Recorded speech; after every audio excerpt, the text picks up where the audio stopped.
আসসালামু আলাইকুম। সুপ্রিয় সপ্তম শ্রেণীর শিক্ষার্থীরা, আজকের এই ভিডিওতে আমরা দেখব তোমাদের সপ্তম শ্রেণীর ইসলাম শিক্ষা এই বই থেকে তোমাদের প্রথম অধ্যায় আকাইদ, এই অধ্যায়ের যে প্রথম অধ্যায়ের যে অনুশীলনী সমাধান আজকের এই ভিডিওতে আমরা দেখব।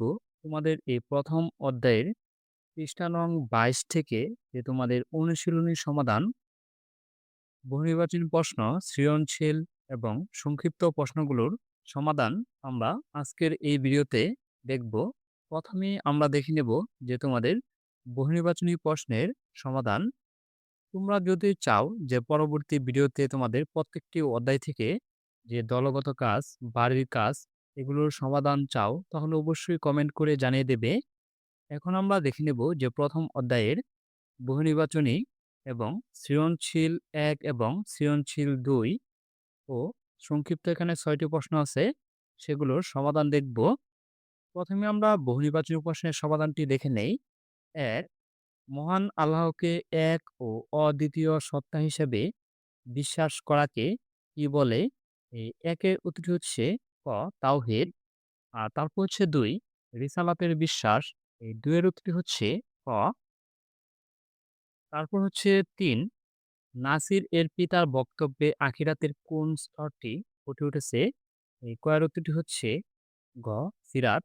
এবং ৪. উল্লিখিত লোকদের কর্মকাণ্ডের যে আকায়েদ লঙ্ঘিত হয়েছে তার ফলে, এই ৪ এর উত্তরটি হচ্ছে গ. তারপর আমরা দেখে নেব সৃজনশীল ১। সৃজনশীল ১ এ আমরা এই উদ্দীপকটি আমরা পড়ে নেব। ১. রাসেল ও সুহেল একই শ্রেণীতে পড়ে। বার্ষিক পরীক্ষার ২ মাস পূর্বে রাসেল খুব অসুস্থ হয়ে পড়ে। পরীক্ষার ১ মাস পূর্বে তার বাবা মারা যান। রাসেল ধৈর্যের সাথে আল্লাহর নিকট সাহায্য চাইতে থাকে এবং বার্ষিক পরীক্ষায় অংশগ্রহণ করে। অপরদিকে পরীক্ষার পূর্বে সুহেল উদাসীনভাবে চলাফেরা শুরু করে। সুহেলের মা তাকে মনোযোগ সহকারে পড়াশোনা এবং নিয়মিত নামাজ পড়ে আল্লাহর নিকট সাহায্য চাইতে বলেন। উত্তরে সুহেল বলে, পরীক্ষায় ভালো করার জন্য কারো দোয়া বা সাহায্যের দরকার নেই। ফলাফল প্রকাশিত হওয়ার পরে সুহেল জানতে পারে সে পরীক্ষায় খারাপ করেছে। এখন আমরা দেখে নেব ক. ওহী কাকে বলে? চলো আমরা এই কয়রাতুটি দেখি। কয়রাতুটি হচ্ছে যে মহান আল্লাহর পক্ষ থেকে নবী রাসূলগণের নিকট প্রেরিত সংবাদ বা বাণীকে বলা হয় ওহী। ওহী কি তা আমরা জেনে নিলাম। তারপর হচ্ছে খ. ফেরেশতাদের প্রতি বিশ্বাস জরুরি কেন? চলো আমরা এই কয়রাতুটি দেখি। কয়রাতুটি হচ্ছে ফেরেশতাগণ আল্লাহর এক বিশেষ সৃষ্টি, যারা নূরের তৈরি এবং সর্বদা তারা আদেশ পালনে নিয়োজিত থাকেন। তাই তাদের প্রতি বিশ্বাস স্থাপন করা ঈমানের অবিচ্ছেদ্য অংশ। ঈমান মুসাফফাদের মুফাসসালের ৭ টি মৌলিক বিষয়ের মধ্যে ফেরেশতাগণের প্রতি বিশ্বাস দ্বিতীয় অবস্থানে রয়েছে, যা অস্বীকার করলে পূর্ণাঙ্গ মুমিন হওয়া সম্ভব নয়। আমরা তোমাদের এই খয়রাতিটিও দেখে নিয়েছি। আর তারপর দেখব আমরা গ. রাসূলের কর্মকাণ্ডে ঈমানের কোন মৌলিক বিষয়টি যে প্রতিফলিত হয়েছে ব্যাখ্যা করা। চলো আমরা এই খয়রাতিটিও দেখি। গয়রতুটি হচ্ছে রাসূলের কর্মকাণ্ডে ঈমানের অন্যতম মৌলিক বিষয় হচ্ছে তকদির বা ভাগ্যের প্রতি বিশ্বাসের প্রতিফলন ঘটেছে। তকদির হলো ভাগ্য বা নিয়তি, যার ভালো-মন্দ সবকিছুই মহান আল্লাহর নিয়ন্ত্রণাধীন, এবং এটি ঈমান মুফাসসালের বিষয় যে ষষ্ঠ বিষয়। মুমিন ব্যক্তি বিশ্বাস করেন যে সম্পদ, আপদ বা সুখ শান্তি যাই ঘটুক না কেন আল্লাহর ইচ্ছায় হয় এবং ধৈর্য প্রার্থনার মাধ্যমে তা মোকাবিলা করতে হয়। প্রতিপক্ষে রাসূলের জীবনে কঠিন অসুস্থতা বা বাবার মৃত্যুতে তার দুঃখ ঘটনা ঘটলেও সে ভেঙে পড়েনি, বরং আল্লাহর উপর ভরসা রেখেছে। চরম বিপদেও ধৈর্যের সাথে আল্লাহর নিকট সাহায্য চেয়েছে এবং তার উপর অর্পিত দায়িত্ব হিসাবে বার্ষিক পরীক্ষায় অংশগ্রহণ করেছে। আমরা তোমাদের এই গড়াতুটি দেখে নিয়েছি। এখন আমরা দেখে নেব ঘ. সুহেলের কর্মকাণ্ডটি তোমার পাঠ্যপুস্তকের যে বিষয়ে সাথে সাদৃশ্য রয়েছে তা চিহ্নিত করে এর পরিণতি বিশ্লেষণ করো। চলো আমরা এই গড়াতুটিও দেখি। সুহেলের কর্মকাণ্ডটি যে পাঠ্যপুস্তকে বর্ণিত কুফর বা আল্লাহর সাহায্য ও কুদরতকে অস্বীকার করার সাথে সাদৃশ্য যার পরিণতি অত্যন্ত ভয়াবহ।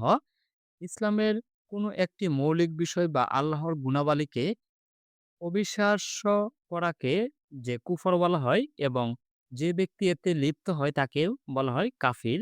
প্রতিপক্ষের সুহেল পড়াশোনায় উদাসীন হয়ে থেকে এবং আল্লাহর কাছে দোয়া বা সাহায্যের প্রয়োজনীয়তাকে অস্বীকার করে কুফরের সদৃশ্য আচরণ রয়েছে।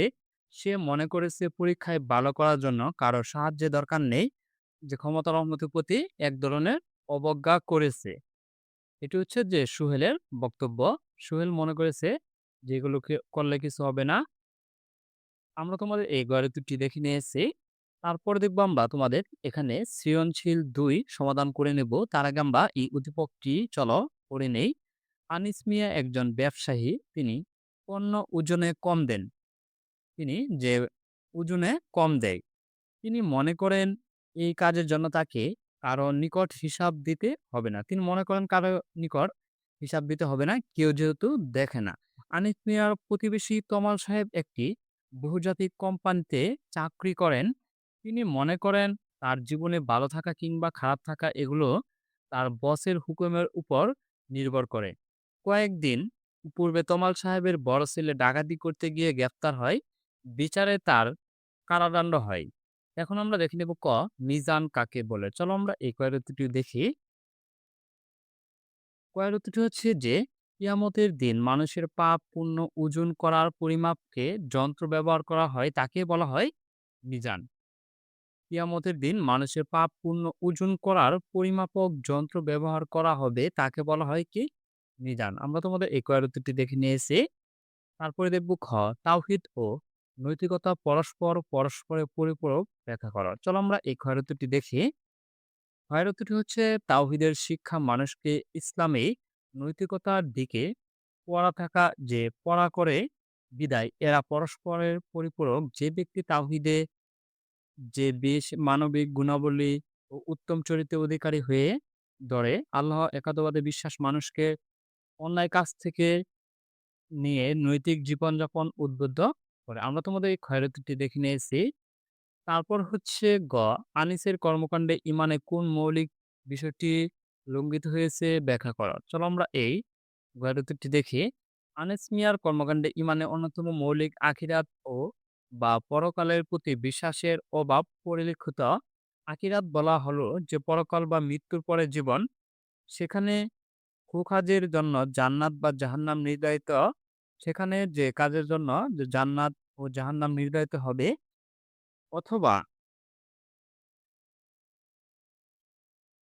অথবা মানুষকে অন্যায় ও দুর্নীতি থেকে বিরত রাখে। মানুষকে অন্যায় ও দুর্নীতি থেকে বিরত রাখে। প্রতিপক্ষে আনিস মিয়া ওজন কম দেন এবং মনে করে যে হয়ে জন্য কারো কাছে হিসাব দিতে হবে না। যে সে মনে করেন এজন্য এজন্য যে কারো কাছে হিসাব দিতে হবে না। জানা থাকা প্রমাণ করে যে তিনি কিয়ামতের দিন আমলনামার মিজানের উপর দৃঢ় বিশ্বাস রাখেন না। তিনি তাই মনে করেন যে কিয়ামতের দিন তার আমলনামার মিজানের উপর দৃঢ় বিশ্বাস রাখে না। আমরা তোমাদের গয়রতিটি দেখে নিয়েছি। এখন দেখে নিব তমাল সাহেবের মানসিকতা তোমার পাঠ্য বইয়ের যে বিষয়ের সাথে সাদৃশ্য রয়েছে তা চিহ্নিতপূর্বক এবং সামাজিক কুফল বিশ্লেষণ করো। চলো আমরা এই গয়রতিটি দেখি। গয়রতিটি হচ্ছে তমাল সাহেবের মানসিকতা তকদির বা ভাগ্যের প্রতি অপব্যবহার সাথে সাদৃশ্যপূর্ণ। তকদির হলো ভাগ্য বা নিয়তি যার নিয়ন্ত্রক একমাত্র। তবে ইসলামে ভালো ফল লাভের জন্য চেষ্টা করা এবং সব আল্লাহর পক্ষ থেকে হয়ে বলে বিশ্বাস করা জরুরি। উদ্দীপকে তমাল সাহেবের মনে করেন জীবনের ভালো থাকা বসের হুকুমের উপর নির্ভর করে। এই মানসিকতার নিয়ন্ত্রক ভাবছেন যে অংশীদারিত্বের পর্যায়ে পড়ে তিনি স্রষ্টাকে বাদ দিয়ে পরিশেষে বলা যায় এ ধরনের ভুল বিশ্বাস মানুষকে আর করে এবং সমাজে পরস্পরক দ্বন্দ্ব সংঘাত এবং সামাজিক শান্তি বিনষ্ট করে আর কি। আমরা তোমাদের এই গয়রতুটি দেখে নিয়েছি। এখন আমরা দেখে নেব তোমাদের এখানে সংক্ষিপ্ত প্রশ্নের সমাধান। প্রথমে আমরা দেখে নেব ১, আল্লাহ তাআলার কিতাবসমূহের প্রতি বিশ্বাস জরুরি কেন? চলো আমরা এই একের উত্তরটি দেখি। আল্লাহ তাআলার কিতাবসমূহের যে মানুষের জন্য আলোক স্বরূপ আলোর স্বরূপ এবং নবী রাসূলগণের মাধ্যমে প্রেরিত আল্লাহর বাণী। আমরা তোমাদের এই একের উত্তরটি দেখে নিয়েছি। এখন আমরা দেখে নেব ২ সবকিছুর তকদির আল্লাহর হাতে ব্যাখ্যা করা। চলো আমরা এটি দেখি। সবকিছুর তকদির বা ভাগ্য আল্লাহর হাতে, কারণ মহান আল্লাহ তকদির বা ভাগ্যের একমাত্র নিয়ন্ত্রক। আমরা তোমাদের এই ২ এর উত্তরটি দেখে নিয়েছি। তারপর হচ্ছে ৩ ওই সকল জ্ঞান বিজ্ঞানের উৎস ব্যাখ্যা করা। চলো আমরা এই ৩ এর উত্তরটি দেখি। ৩ এর উত্তরটি হচ্ছে যে ওহী সরাসরি আল্লাহর পক্ষ থেকে নাজিলকৃত অকাট্য জ্ঞান হতে কোনো ভুল ত্রুটি নেই। এটি সকল জ্ঞান বিজ্ঞানের মূল উৎস, কারণ এর মাধ্যমে আল্লাহর মানব জাতিকে পূর্ণাঙ্গ জ্ঞান দান করেন। আমরা তোমাদের এই ৩ এর উত্তরটি দেখে নিয়েছি। তারপর দেখে নেব ৪ রাসূলগণের মাঝে কোনো তারতম্য করা যাবে না কেন? চলো আমরা এই ৪ এর উত্তরটি দেখি। ৪ উত্তরটি হচ্ছে নবী রাসূলগণ সকলে আল্লাহর পক্ষ থেকে মনোনীত এবং তারা সত্য ও ন্যায়ের পথ দেখিয়েছেন। আমরা তোমাদের এই ৪ উত্তরটি দেখে নিয়েছি। তারপর দেখে নিব আমরা ৫ মৃত্যুর পর পুনরুত্থানে বিশ্বাস করতে হবে কেন? চলো আমরা এই ৫ এর উত্তরটিও দেখি।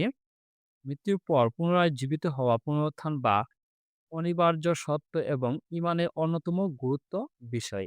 আমি তোমাদের যে পর্যন্ত বলে দিয়েছি সে পর্যন্ত লেখলে তোমাদের হবে। তারপর হচ্ছে ৬ কেন দুনিয়াকে আখিরাতের ক্ষেত্র বলা হয়? চলো আমরা এই ৬ এর উত্তরটি দেখি। দুনিয়া হলো আমল করার স্থান এবং আখিরাত হলো সেই আমলের ফল ভোগের স্থান। কৃষক যেমন শস্যক্ষেত্রে চাষ করে ফসল পায়, মানুষের তেমনি দুনিয়ায় সৎ কাজ করে আখিরাতে জান্নাত লাভ করবে এবং খারাপ কাজ করলে এর শাস্তি ভোগ করবে। এজন্য আখিরাতের শস্যক্ষেত্র বলা হয়। ধন্যবাদ শিক্ষার্থীরা, আমরা তোমাদের এই প্রথম অধ্যায়ের বহুনির্বাচনী সৃজনশীল ১ এবং সৃজনশীল ২ আমরা সমাধান দেখে নিয়েছি ও সংক্ষিপ্ত প্রশ্নের সমাধানগুলো দেখে নিয়েছি। পরবর্তী ভিডিওতে আমরা দেখব ২য় অধ্যায় ইবাদত। তোমরা যদি পরবর্তী ভিডিওতে যে প্রত্যেকটি অধ্যায়ের কাজ সহ ভিডিও চাও, অবশ্যই কমেন্টে জানিয়ে দেবে। আর পরবর্তী ভিডিও সবার আগে পেতে চ্যানেলটি সাবস্ক্রাইব করে পাশেই থাকবে। আর যারা সাবস্ক্রাইব করেছ তাদেরকে অসংখ্য ধন্যবাদ।